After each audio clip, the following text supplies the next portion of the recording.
Dans l'actualité ce soir, le parcours de la flamme olympique à Paris perturbé par de nombreux incidents. Il tourne au fiasco, des relais ont été supprimés, l'itinéraire amputé, la torche plusieurs fois mise à l'abri a même été éteinte.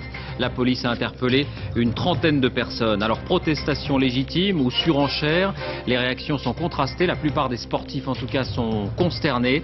Invité le secrétaire d'État au sport, Bernard Laporte. Bonsoir. Bonsoir. Et à tout à l'heure. On entendra aussi Robert Ménard de Reporters sans frontières. Des chutes de neige exceptionnelles pour le mois d'avril ont provoqué de grosses perturbations dans le nord de la France. Il est tombé jusqu'à 30 cm dans la Somme. Ce soir, l'alerte est levée. Les syndicats de Gandrange reçus à l'Elysée. Pas d'annonce spectaculaire de Nicolas Sarkozy, mais le groupe fait un geste. ArcelorMittal annonce que 124 emplois seront créés sur le site. La contestation de la vie chère gagne toute l'Europe. Après l'Allemagne et la Roumanie, la Slovénie connaît des manifestations. Enfin, le coup d'envoi des stages de remise à niveau pour les élèves de CM1 et CM2 pendant les vacances. Un enfant sur 10 est concerné à raison de 3 heures par jour. Bonsoir et bienvenue à tous. La grande fête de l'Olympisme n'a donc pas eu lieu aujourd'hui à Paris. L'image symbole qui restera dans les esprits, c'est celle de la flamme cachée, enfermée dans un bus et finalement éteinte, alors que policiers et manifestants s'affrontaient. On va s'y arrêter longuement. D'abord le récit de ces quelques heures de chaos. Loïc Delamornay, Bruno Giraudot. Prométhée, le dieu grec qui apporta la flamme, doit se retourner sur son Olympe. À l'époque des Jeux antiques, le relais de la flamme dans toute la Grèce était une période de trêve. Aujourd'hui à Paris, son parcours ressemblait plus à un défilé en état de siège et à tout sauf une grande fête du sport. La flamme est arrivée hier soir à l'aéroport de Roissy. Un bien court répit, car le top départ des problèmes commence dès ce matin au pied de la Tour Eiffel. Un élu vert du Conseil de Paris tente de s'approcher de la flamme, porté par le premier relayeur Stéphane Diagana. Voyez la démocratie aussi en France. Il est intercepté par la police. Et c'est parti pour un marathon chaotique de 28 km. La relayeuse suivante, une athlète handicapée, tente désespérément de protéger sa flamme, laissée à son sort par des policiers débordés. Notre caméraman est alors frappé par des CRS. Violemment touché à l'épaule et à la tête, il a perdu connaissance et a été transporté à l'hôpital. Une enquête administrative a été ouverte.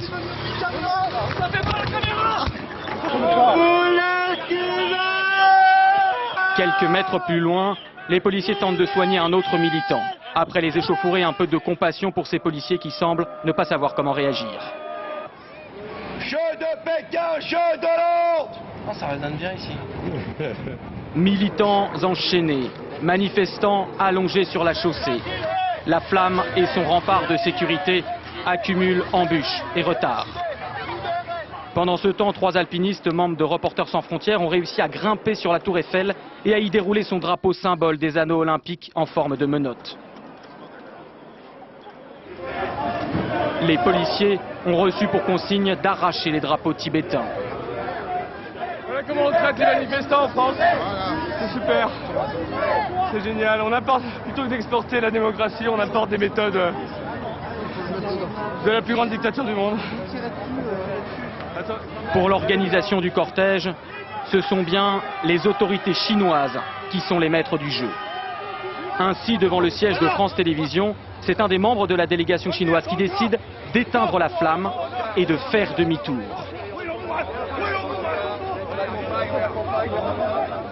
La flamme est alors transférée dans un bus.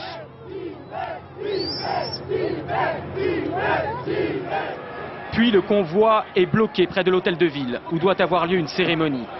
Excédé, l'un des officiels chinois, en liaison avec son ambassade, annonce aux policiers français que les Chinois annulent purement et simplement la cérémonie sur le parvis de l'hôtel de ville.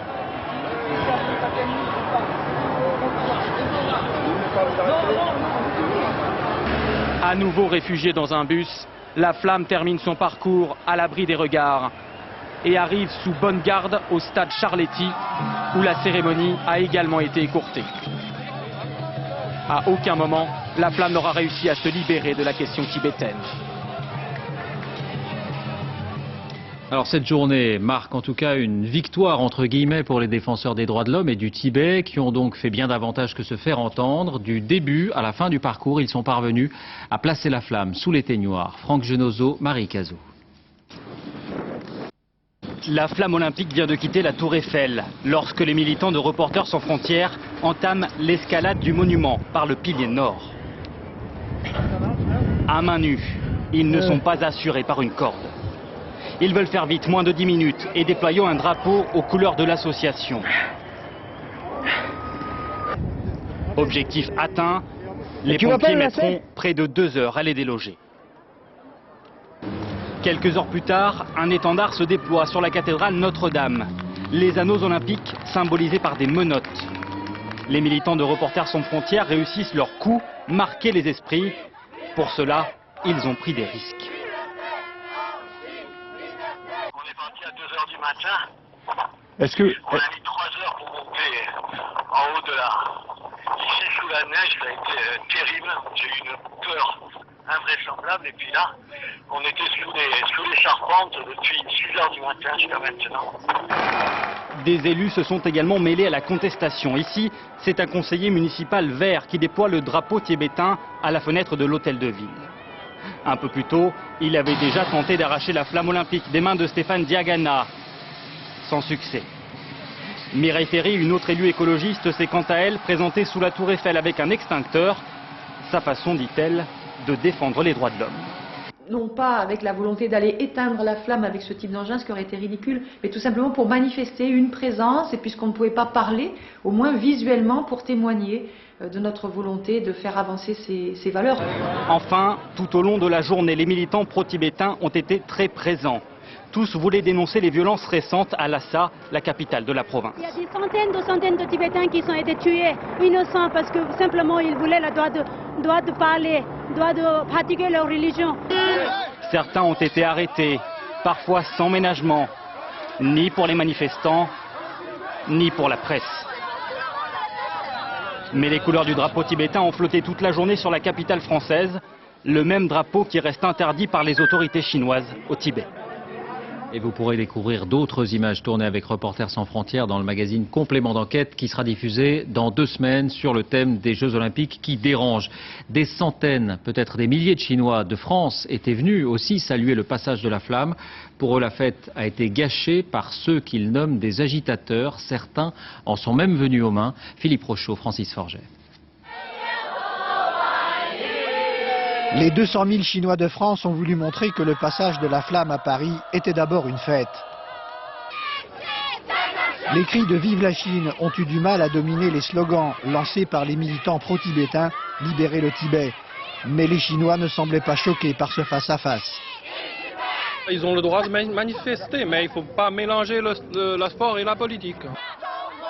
Tout au long du parcours se côtoyaient ainsi les amis de la Chine, les militants des droits de l'homme et les défenseurs du Tibet. La police essayant d'empêcher une confrontation entre les groupes, mais les Chinois n'avaient pas forcément envie d'en découdre. La Chine aime tout le monde, même les Tibétains en face de nous, ils le criaient, etc. Mais on les aime quand même. C'est juste des malentendus entre nous et les Tibétains, mais on va le régler après. La violence entre groupes chinois et pro-tibétains va pourtant éclater à l'hôtel de ville, dans une très symbolique bataille de drapeaux. En Chine, le drapeau tibétain est interdit et les Chinois n'en ont jamais vu la couleur. Pour les Tibétains, le drapeau chinois est synonyme de souffrance. Pour expliquer cela, 3000 Tibétains d'Europe sont venus à Paris au passage de la flamme. C'est important de montrer à la Chine qu'il y a des gens sur Terre qui veulent que les Chinois dialoguent avec le Dalai Lama pour résoudre le problème du Tibet. Le passage de la flamme à Paris aura permis aux Chinois de France et aux Tibétains d'Europe d'échanger des coups et des slogans, mais aussi de se rencontrer. Dans un instant, nous serons en direct de Pékin avec Henri Sérandour, président du comité olympique français. D'abord, on va voir que cette journée a été amère aussi pour les 80 sportifs et personnalités qui devaient porter la torche. Certains l'ont seulement vu passer, d'autres ont couru sous les huées. Julien Benedetto, Lionel Langlade. Ce devait être une déclaration d'amour aux Jeux Olympiques.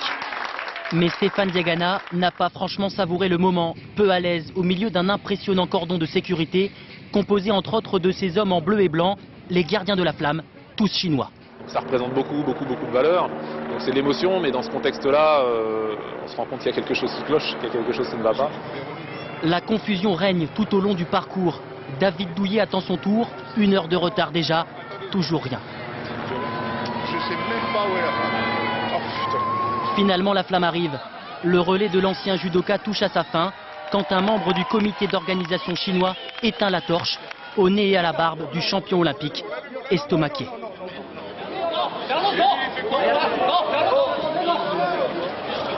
Je comprends qu'ils aient peur de tout, mais là c'est ahurissant. Ils éteignent une flamme alors qu'il n'y a aucun risque, ils le voient, ils le savent. Je ne sais pas pourquoi ils l'ont fait. Ça ne se passe pas comme ça devrait se passer. Donc si l'organisation des Jeux est de cette teinte-là, on n'est pas sur des Jeux qui vont bien marcher, quoi. C'est pas possible. Chahuté, le bus qui transporte les relayeurs avance au ralenti. À l'intérieur, les athlètes ne sont pas franchement rassurés. C'est ce qui m'a fait peur à un moment donné. J'ai un championnat d'Europe à la fin de la semaine. Je me suis un petit peu quand même posé la question, quoi. Est-ce que je sors? Est-ce que je prends le risque de sortir? Dans la cohue, plusieurs athlètes français sont même privés du relais qu'ils espéraient. Marie-Josée Pérec aurait préféré porter la flamme dans un contexte moins agité, mais elle soutient les manifestants. Je pense qu'il était indispensable qu'on puisse laisser passer cette flamme, tout en sachant que moi je pense que c'est vraiment très bien ce que font les gens qui se mobilisent. Jusqu'au bout, les hommes en bleu et blanc auront cadenassé le parcours de la flamme, donnant à cette journée le goût amer d'une fête gâchée. Merci d'être avec nous en direct, Henri Serrandour, donc président du comité olympique français, en direct malgré l'heure tardive à Pékin. Vous exprimez des regrets sur la manière dont cela s'est passé. À qui en voulez-vous? Qui rendez-vous responsable? Alors, premièrement, bien sûr que j'exprime des regrets et beaucoup de peine. Beaucoup de peine. Ce qui devait être un message de paix de la part des athlètes français s'est transformé en une manifestation où on a vu des débordements et cette manifestation ne méritait pas ça. Je crois que les manifestants ont fait une erreur fondamentale. La flamme, c'est un symbole universel, c'est le symbole de l'olympisme, c'est pas un symbole chinois. Et nos athlètes que je remercie, que je félicite, n'étaient là que pour porter un message de paix au monde entier par le défilé de cette flamme à Paris. Alors je vous propose, Monsieur Serrandour, d'écouter l'un des responsables de ces manifestants. Il s'agit de Robert Ménard, président de Reporters sans frontières. Il vous répond en quelque sorte, on l'écoute. C'est un échec pour le mouvement olympique, ça fait pas l'ombre d'un doute, mais c'est de sa faute. C'est de sa faute. Écoutez, le président du comité international olympique a fait des promesses. Il a dit, quand les Jeux ont été donnés à Pékin, il a dit chaque fois qu'il y a un problème des droits de l'homme, qu'il y aura un problème des droits de l'homme, je serai là pour défendre les victimes. Il ne l'a jamais fait. Il paye aujourd'hui cette absence de politique, cette absence de courage. S'il s'était engagé sur les droits de l'homme, peut-être qu'aujourd'hui on n'en serait pas là. C'est pas nous qui gâchons la fête. La fête, elle est gâchée par la politique répressive des autorités chinoises au Pékin et à Lhasa, au Tibet. C'est eux qui sont responsables de cette situation. Ils ont qu'à faire un certain nombre de gestes, libérer un certain nombre de gens en prison, et vous verrez que les gens n'auront pas envie de gâcher la fête. Monsieur Serrandour, est-ce que le comité olympique finalement s'est bercé d'illusions? Est-ce qu'il paye aujourd'hui la décision d'avoir donné les Jeux à Pékin il y a 7 ans? Écoutez, aujourd'hui, je pense à ces manifestations et ces manifestations qui ont une démarche très louable, mais comment on peut avoir une démarche pour les défendre les droits de l'homme en manifestant très énergiquement et brutalement parfois contre cette flamme, contre les athlètes français qui ne portaient qu'un message pour un monde meilleur. Alors, ils manifestent pour réprimander une atteinte aux droits fondamentaux et aujourd'hui, ils ont porté atteinte à un droit fondamental, celui des athlètes qui devaient passer un message au monde entier. Dernière chose, Monsieur Serrandour. Dernière chose sur finalement la manière dont se sont passées les choses. On a vu que c'était les Chinois, les représentants des autorités chinoises sur place qui décidaient de la poursuite ou pas de la manifestation. Est-ce que d'après vous, ils ont fait du zèle en annulant une partie de la manifestation, en mettant la flamme à l'intérieur des autocars ? Je crois qu'il est trop tôt pour se prononcer. Il y aura une enquête, j'aurai une discussion demain. Vous pensez bien que je suis à Pékin, que j'aurai une discussion avec les Chinois sur ce sujet. Mais c'est sur l'ensemble de la manifestation qu'il faut porter un regard. Et je puis vous assurer qu'aujourd'hui, ce regard qui est porté sur cette manifestation, et moi je persiste et je signe, et contrairement à M. Ménard, j'assume mes responsabilités. Nous avons cru que le bon sens ferait tous ces manifestants preuve de bon sens, et qu'au moins ils n'attaqueraient pas un symbole de liberté. Maintenant, quant au choix du CIO, vous savez, j'étais à Moscou au mois de juillet 2001. La France était candidate. J'ai entendu beaucoup de gens. Il est vrai qu'il faut reconnaître à M. Ménard qu'il avait déjà manifesté, mais il y avait beaucoup plus de voix qui disaient qu'il fallait donner ces Jeux au 5e de la population française, chinoise. Et ces Chinois voulaient absolument ces Jeux. Et que lorsqu'on parle d'ouverture, c'était sans doute un beau symbole que de leur confier les Jeux. Et le CIO a pris une décision courageuse. Maintenant, sans doute, je ne suis pas convaincu que cette manifestation aujourd'hui, que les droits de l'homme, par cette démonstration qui a eu lieu, se soient bien enrichis, et que le message que l'on voulait porter, les athlètes français, pour un monde meilleur, je ne sais pas vraiment si après cette manifestation, le monde de demain sera meilleur. Merci Monsieur Sérandour d'avoir été en direct avec nous dans ce journal. Réaction des politiques maintenant. Cette journée de chaos est diversement commentée, sans forcément approuver la méthode des opposants. Une quarantaine de députés, tous bords confondus, manifestaient aujourd'hui en faveur du Tibet. Françoise David, Stéphane Guillemot. Une banderole pour appeler au respect des droits de l'homme en Chine, des députés ceints de leur écharpe tricolore, une manifestation organisée dans l'enceinte même du Palais Bourbon. Tout groupe confondu, du PS au Vert, en passant par l'UMP, le PC et le Nouveau Centre, une cinquantaine d'élus qui interrompent leurs travaux pour saluer à leur façon le passage de la flamme olympique.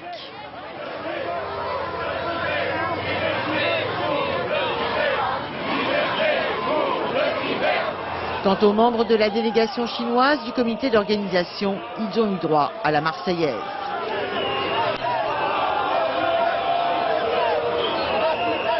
Aujourd'hui, une première page est tournée et une première partie est gagnée déjà, parce que personne ne pourra aller aux Jeux Olympiques de Pékin en disant « je ne savais pas, je ne pensais pas que c'était comme ça ». Si, tout le monde ira en pleine connaissance de cause. Je ne crois pas qu'il soit une bonne chose de priver le peuple chinois de Jeux Olympiques, mais justement pour ça, toutes les occasions qui nous sont données pour rappeler qu'il y a des principes, des valeurs et qu'elles sont indivisibles, eh bien, faisons-le. Double symbole aujourd'hui pour une partie des députés français, un rassemblement à l'Assemblée nationale pour une manifestation œcuménique. Avec nous maintenant, comme promis, le secrétaire d'État au sport, Bernard Laporte. On ne vous a pas encore entendu. Quel constat faites-vous?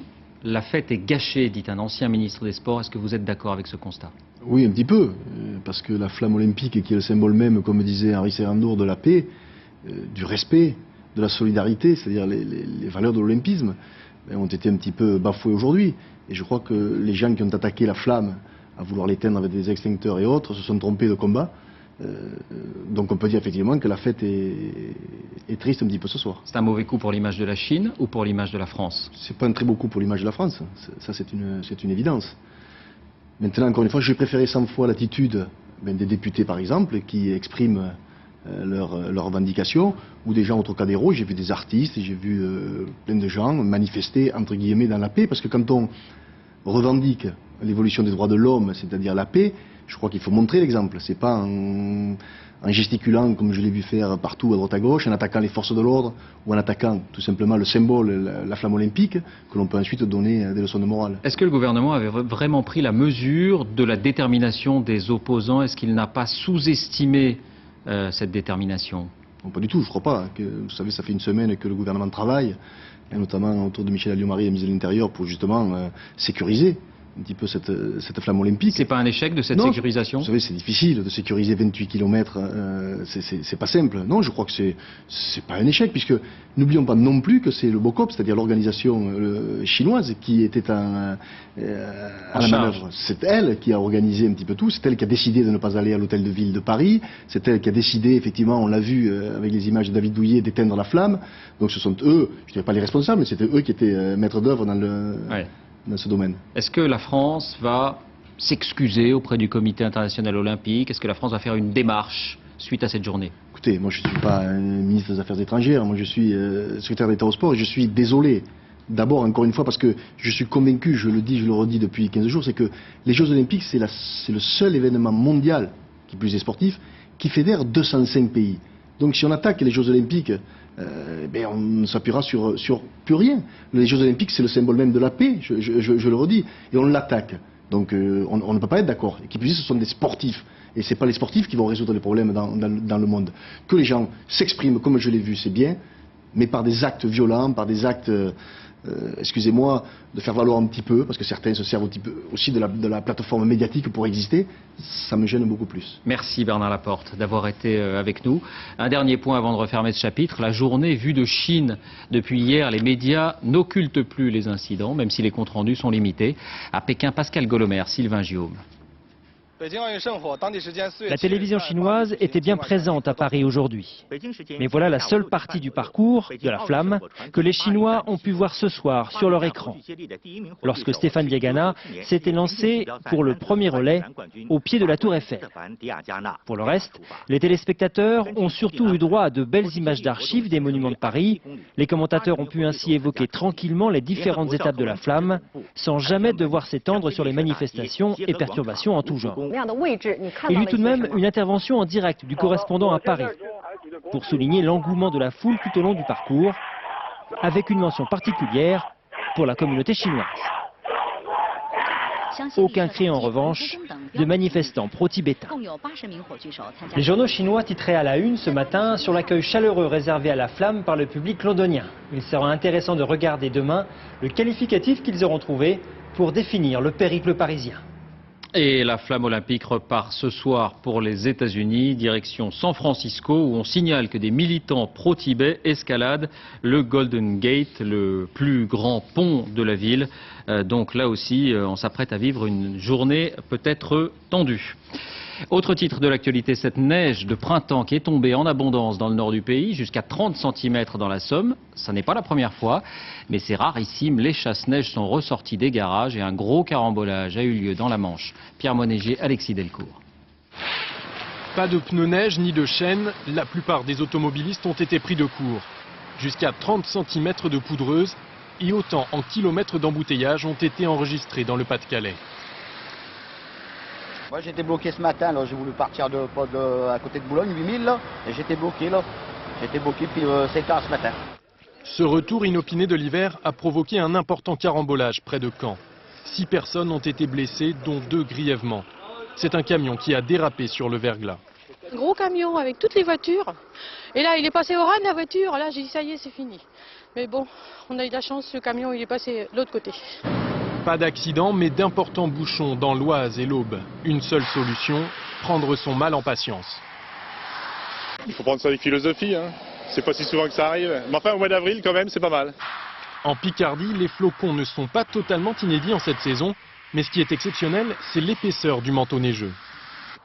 Ce printemps blanc n'a pas fait que des mécontents, d'autant qu'il coïncide avec le début des vacances dans la région. Ça coûte moins cher pour aller, au lieu d'aller au sport d'hiver, on a de la neige ici, donc c'est mieux. Mais mieux vaut en profiter rapidement. Météo France prévoit un léger redout pour demain. Autre fait étonnant, 80 communes ont été privées d'électricité la nuit dernière et dans la matinée. C'était le cas notamment à Dieppe. Lionel Feuerstein, Alexis Delcourt. Le coup de la panne pour 13 000 habitants de la région de Dieppe. Ce matin, ce hameau s'est réveillé dans le noir, privé d'électricité. Les câbles ont cédé sous le poids de la neige. Du coup, dans cette maison, impossible de faire fonctionner quoi que ce soit. Mon petit congélateur, j'ai un peu de viande dedans. Je tiens pas à le foutre, acheter ma viande, quoi. On a eu du vent, là, de la tempête. On n'a jamais eu de coupure. Il n'y a que là. Pour remonter ces lignes, 80 agents EDF ont été réquisitionnés en Seine-Maritime. Un travail fastidieux, exceptionnel pour la saison. Tout comme la neige, une neige très collante. Elle est pleine d'eau, ce qui fait qu'avec le froid vif sur les conducteurs, au lieu de glisser comme toute neige, elle givre et elle s'accroche dessus et augmente le poids avec le poids de la neige. Et donc là, il y a rupture. À un moment, il y a rupture mécanique. Plus au nord, dans la région de Boulogne-sur-Mer, c'est 28 000 clients d'EDF qui ont été privés d'électricité. Les abondantes chutes de neige de la nuit ont fait tomber une dizaine de lignes. Ce soir, le courant devrait être rétabli pour une grande majorité de ces foyers.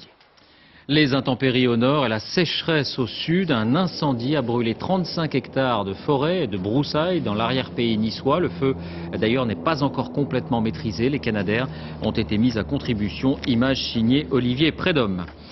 Nicolas Sarkozy recevait aujourd'hui les salariés de Gandrange. Pas d'annonce miracle, mais le groupe Arcelor accepte de faire un geste, un investissement de 30 millions d'euros avec à la clé 124 emplois créés. Séverine Lebrun, Bernie Mériot. Ils sont arrivés sans grand espoir à l'Elysée. Les syndicalistes d'Arcelor se doutaient bien que les 575 emplois de Gandrange ne seraient pas sauvés. Cet après-midi, le président de la République leur a simplement retranscrit les engagements de la direction du groupe. 30 millions d'investissements sur le site de Gandrange, 124 emplois créés, le maintien du haut-fourneau de Florent jusqu'en 2012, déception des syndicats. Le président de la République n'a pas été assez loin dans les pressions qu'il a pu faire sur M. Mittal pour pérenniser les installations à Gandrange. Car pour eux, c'est bien loin des engagements qu'avait pris Nicolas Sarkozy. Le 4 février, il avait assuré que l'État ferait tout pour maintenir l'activité. Ce soir, le porte-parole du gouvernement estime, lui, qu'il n'a pas failli. Lorsque le président de la République s'était rendu sur place, il avait bien sûr insisté sur l'emploi, il avait insisté aussi sur les investissements dans l'industrie en Lorraine et à Gandrange. Nous les avons ce soir. Selon le gouvernement, aucun salarié ne restera sur le carreau. Le président de la République se rendra une nouvelle fois sur le site de Gandrange. Les syndicats, eux, restent pour l'instant méfiants. Gandrange en Moselle est à l'image des sites sidérurgiques de toute la France. Des dizaines de milliers de salariés ont été touchés de plein fouet par les restructurations depuis une vingtaine d'années. Ils ont aussi souvent été bercés d'illusions. Reportage sur place, Sophie Brune, Antonin Broutard. Dans la vallée de l'Orne, les cheminées de l'usine de Gandrange sont les dernières à fumer. Sa fermeture prochaine laisse un goût amer aux habitants. Il y a tout qui ferme en ce moment et il n'y a rien qui va. Donc même moi qui est au chômage, qui essaie de trouver du boulot, il n'y a vraiment plus rien dans le coin. La Lorraine est délaissée. Et elle est délaissée pas seulement depuis quelques temps là, par rapport à Mittal, mais elle est délaissée depuis 25 ans.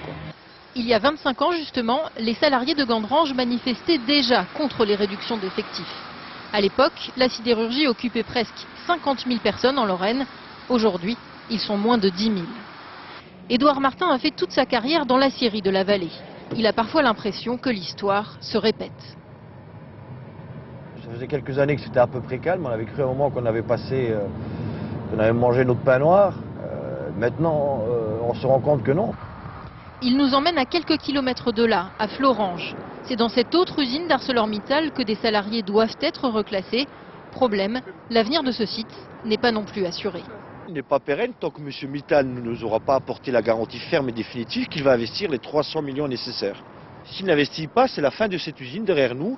Et donc c'est quasiment 4000 personnes qui sont à la rue, plus tous les sous-traitants, les intérimaires. Ce sont les invisibles d'ArcelorMittal, les 300 salariés qui travaillent à Gandrange pour des sous-traitants. Parmi eux, Édouard Osorio, conducteur d'engin. La sidérurgie est une histoire de famille. J'ai mon père qui a travaillé dans les hauts-fourneaux, j'ai un frère qui a travaillé dans les hauts-fourneaux, et puis j'aimerais bien que ça continue. Eux n'auront pas droit à un reclassement ou un plan social. Alors les familles se demandent si elles devront quitter la région. S'il le faut, oui, on y viendra. tout le monde y viendra, on partira de ces petites villes et puis ça partira, ça meurra avec les usines. Avec la restructuration de Gandrange, la sidérurgie lorraine tourne une de ses dernières pages. Ces nouvelles déclarations dans l'affaire de l'Arche de Zoé, celle d'Éric Breteau, président de l'association. Il ne s'était pas exprimé jusque-là, depuis sa sortie de prison. Eh bien, dans plusieurs interviews accordées ce soir, il indique qu'il ne regrette rien et que les autorités politiques étaient au courant. Sophie Rodier. Pour le président de l'Arche de Zoé, c'est l'heure de la contre-attaque. Elle est d'abord médiatique. Une semaine après sa sortie de prison, accompagné de son avocate, Éric Breteau met en cause les autorités françaises. Le premier que j'ai rencontré au Quai d'Orsay, c'est le conseiller politique de Bernard Kouchner. Donc, ce n'est pas du tout le même cabinet que Ramayad. Lui, je le rencontre début juillet. Il est tout à fait favorable à ce projet pour une simple raison, c'est qu'il partage le même objectif que nous et il comprend l'origine de notre projet. Un projet qu'Éric Breteau présente comme une tentative pour alerter l'opinion publique internationale sur la situation des enfants du Darfour. Le gouvernement a-t-il d'une façon ou d'une autre donné un feu vert? Lui l'assure et promet des preuves. Vous avez un conseiller de Bernard Kouchner qui est très intéressé par cette opération parce qu'il sait que son ministre va pouvoir intervenir. Et puis vous avez de l'autre côté un conseiller de l'Élysée qui lui aussi est très intéressé par l'opération. Du conseiller de l'Élysée. Voilà, mais il est très intéressé par l'opération parce qu'il souhaite faire intervenir Cécilia Sarkozy plutôt que Bernard Kouchner. Il se dit responsable à 100%, admet des erreurs, mais ne regrette rien. Et annonce une offensive judiciaire, une plainte en diffamation contre Ramayad. La secrétaire d'État aux droits de l'homme avait été la première à désapprouver l'opération. En bref, un rassemblement solennel ce soir au cimetière militaire d'Arras où 148 tombes musulmanes ont été profanées hier. Rassemblement multiconfessionnel, y participaient également des représentants des communautés chrétiennes et juives ainsi que des élus locaux. L'enquête se poursuit et la piste d'un groupe de skinheads semble privilégiée. Économie, la contestation de la vie chère ne concerne pas que la France, elle gagne toute l'Europe. Après l'Allemagne et la Roumanie, c'est en Slovénie que s'est déroulée une manifestation importante. Les mêmes causes produisent les mêmes effets. François Baudonnet. Il sonne l'alarme. Des dizaines de milliers de salariés venus de toute l'Europe. Dans la petite capitale slovène, on n'avait jamais vu ça. 27 langues pour un seul mot d'ordre, sauver le pouvoir d'achat. Les salaires sont beaucoup trop faibles partout en Europe.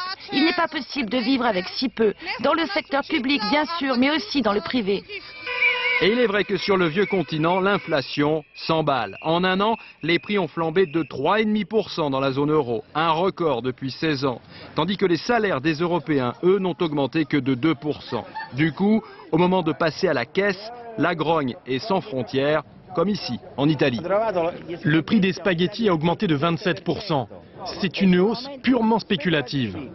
Pour combattre la vie chère, les Italiens ont donc choisi de faire la grève des pâtes. Les Français, eux, ne décolèrent pas contre le prix de leurs baguettes, dorénavant à 1 euro. Quant aux Anglais, leurs traditionnels fish and chips se sont envolés de près de 50%. Et preuve que la situation en Europe est plus tendue que jamais, l'Allemagne, où les grèves sont pourtant rares, vient de vivre une série de mouvements sociaux sans précédent depuis 15 ans. Cela faisait trop longtemps déjà que les gens ne pouvaient plus vivre de leur salaire.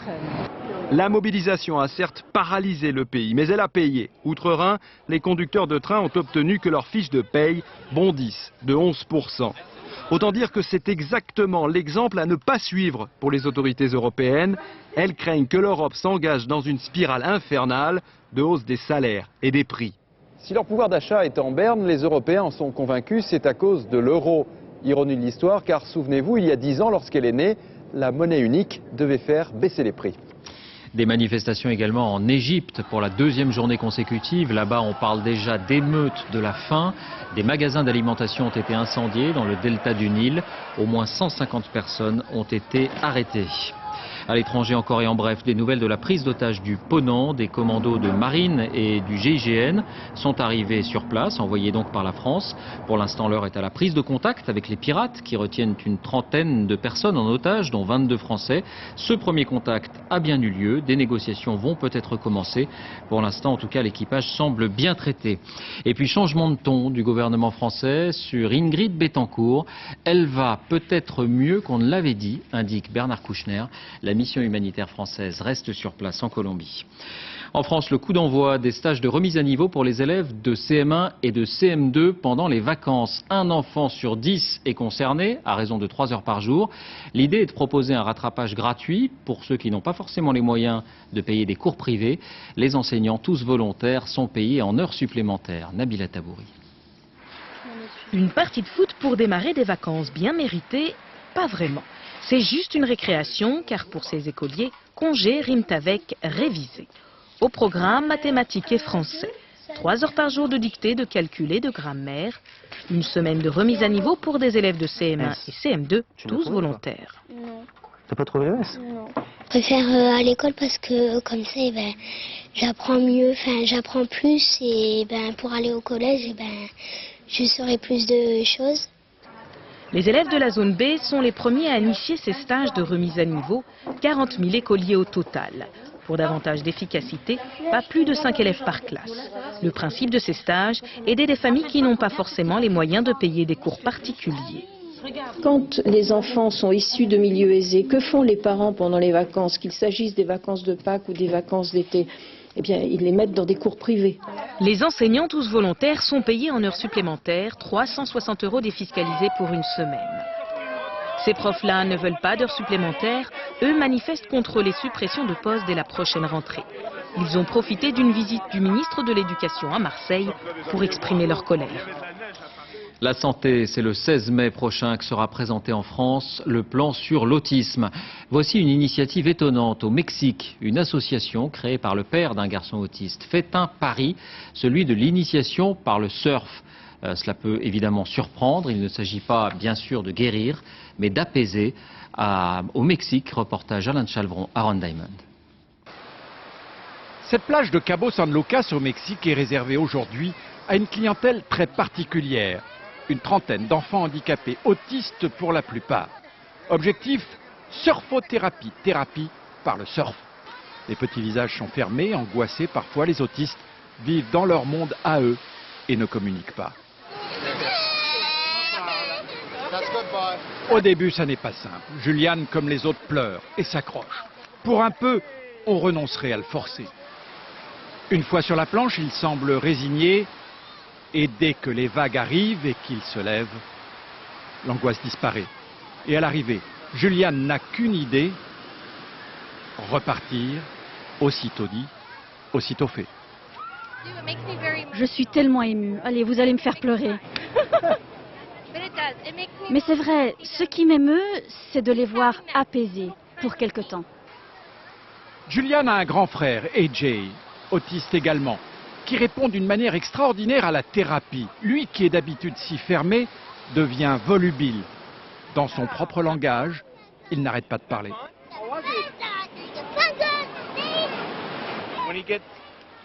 Lorsqu'il est frustré ou fâché, il ne parle plus. Pointe du doigt, se met en colère. Il faut le calmer pour qu'il retrouve ses mots. Ici, il essaye d'utiliser tout son vocabulaire. Il n'y arrive pas vraiment car il est trop excité, mais il utilise ses mots au lieu de les garder en lui. Les sourires font plaisir à voir, comme si l'angoisse s'était brusquement envolée. D'ordinaire si fermé, certains s'ouvrent, échangent, communiquent. L'autisme ne se guérit pas, mais ce genre de thérapie soulage la douleur de ces enfants emmurés dans leur monde. En les répétant, on arrive à améliorer durablement leur qualité de vie. Une image de football en Ligue 1 hier soir. Marseille a une nouvelle fois fait chuter Lyon 3-1. Un but de Cissé, 2 autres de Niang. Sana a marqué contre son camp. Marseille pointe à la 4e place au classement. Derrière Nancy, Bordeaux et Lyon qui conservent la tête avec 67 points.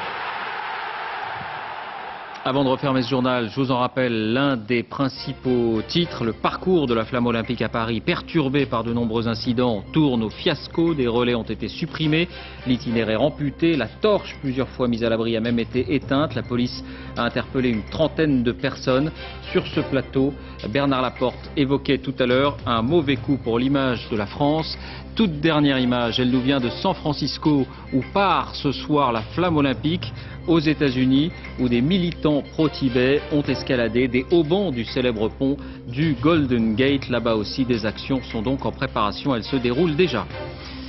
C'est la fin de ce journal, merci de l'avoir suivi. Tout de suite la météo, Valérie Alexandre, 20h50, FBI porté disparu, 23h10, complément d'enquête autour de Benoît Duquesne. Faut-il encore avoir peur des sectes? À demain.